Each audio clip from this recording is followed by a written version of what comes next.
اور آخر میں یہ کہنا چاہتا ہوں، موجودہ حکومت اور اس وقت کے وزیر اعظم محترم جناب عمران خان صاحب، ہم نے بڑے وزیر اعظم دیکھے ہیں، مارشل لا بھی دیکھے ہیں، ہم نے جرنیل بھی دیکھے ہیں، بہت ساری حکومتیں ہم نے اپنے اس 40-50 سال کی زندگی میں دیکھی ہیں۔ آپ واحد مدینہ کی ریاست کا نام لے کر اس ملک کے وزیر اعظم ہیں، پہلے بھی کئی مرتبہ اور آج پھر ایک آزاد شہری ہونے کی حیثیت سے، ایک پاکستانی ہونے کی حیثیت سے آپ سے یہ گزارش ہے کہ آپ اس ملک میں کوئی مدینہ کی ریاست کا ایسا قانون نافذ کر جائیں کہ جو رہتی دنیا تک یاد رہے اور آپ کے لیے وہ صدقہ جاریہ ہو اور آپ کو ثواب ملتا رہے۔ کوئی ایسا قانون بنا جائیں جس کی وجہ سے اس پاکستان کا نام روشن ہو اور آپ کا نام روشن ہو۔ یہاں میں دو باتیں کرنا چاہتا ہوں کہ قادیانیت کو کافر قرار دینے کے لیے ذوالفقار علی بھٹو نے کارنامہ انجام دیا تھا، وہ چاہے جیسا بھی تھا، مسلمان میں کمزوریاں ہوتی ہیں وہ ایک الگ بات ہے، لیکن میں نے کئی علماء سے اور بزرگوں سے یہ بات سنی ہے کہ اگر ذوالفقار علی بھٹو کی بخشش ہوگی تو اس بات پر بخشش ہو سکتی ہے کہ اس نے قادیانیوں کو غیر مسلم اقلیت قرار دینے کے لیے کردار ادا کیا تھا۔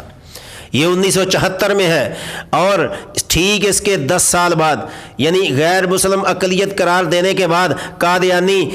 اپنے عبادت گاہ کو مسجد کا نام دیتے تھے، اپنی عبادت گاہ میں کلمہ لکھتے تھے اور اپنی عبادت گاہ کے نام سے تبلیغ کرتے تھے، لوگوں کو ورگلاتے تھے، لوگوں کو نبی کا دشمن بنانے کے لیے اپنا پیسہ اور مال و دولت ثروت خرچ کرتے تھے۔ لیکن اس کے بعد ضیاء الحق آیا، اس میں خرابیاں ہوں گی، کمزوریاں ہوں گی، گناہ ہوں گے، مجھے اس سے سروکار نہیں ہے، لیکن 1984 میں صدر ضیاء الحق نے قادیانیت کے خلاف ایک آرڈیننس جاری کیا، جس آرڈیننس کے تحت قادیانی اپنے مسلک کی تبلیغ نہیں کر سکتے، قادیانیت کی تبلیغ نہیں کر سکتے، مرزا غلام احمد قادیانی کو نبی ہونے کا کسی کو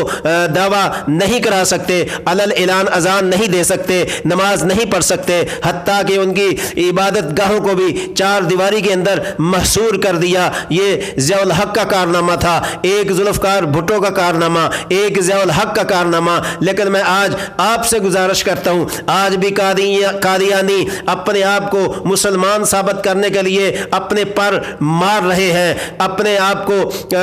انٹیلیجنس کے حوالے سے، سوشل میڈیا کے حوالے سے اور کسی اور طریقے سے بھی مسلمانوں کو گمراہ کرنے کی ناپاک کوشش کر رہے ہیں۔ آج اللہ نے آپ کے ہاتھ میں ایک ملک کی حکومت دی ہے، ایک ملک کا قانون اور آئین دیا ہے۔ اگر واقعی آپ کے اندر ریاست مدینہ کی طلب ہے، ریاست مدینہ کا درد ہے، ریاست مدینہ کا آپ کو شوق ہے اور ریاست مدینہ کے نام سے دوبارہ ووٹ لینے کا بھی آپ گویا کہ ارادہ رکھتے ہیں، تو پھر آپ اگر کوئی کام کر جائیں قادیانیت کے خلاف یا دشمنان اسلام کے خلاف، پاکستان کے تحفظ کے لیے، انشاءاللہ رہتی دنیا تک لوگ آپ کو یاد بھی کرتے رہیں گے، مغفرت کی دعا بھی کریں گے، اصالِ ثواب بھی کریں گے اور آپ کا نام بھی زندہ اور پائندہ رہے گا۔ لیکن خدا نہ خواستہ آپ کچھ نہ کر سکے اور اسی طرح ووٹوں کی دلدل میں رہ کر آپ بھی اپنا اقتدار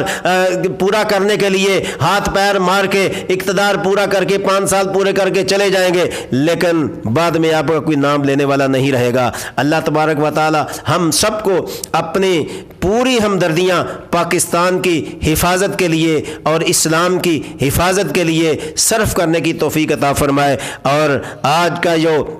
یہ مہینہ آزادی کا مہینہ، اللہ تبارک و تعالی ہم سب کو کئی مہینے اس طرح کی کئی آزادیاں ہمیں دیکھنا نصیب کرے، اور اس آزادی کو حاصل کرنے کے لیے جتنے لوگ چلے گئے قائد اعظم کے شکل میں، ان کے ساتھیوں کی شکل میں، ان کے جماعت کی شکل میں، اللہ تبارک و تعالی ان کے درجات بلند فرمائے، ان کی قبروں کو منور فرمائے، ان کو جنت الفردوس میں اعلیٰ مقام عطا فرمائے، اور اللہ تبارک و تعالی اس پاکستان کو رہتی دنیا تک قیامت تک زندہ اور تابندہ رکھے، اور ہماری وہ پاک فوج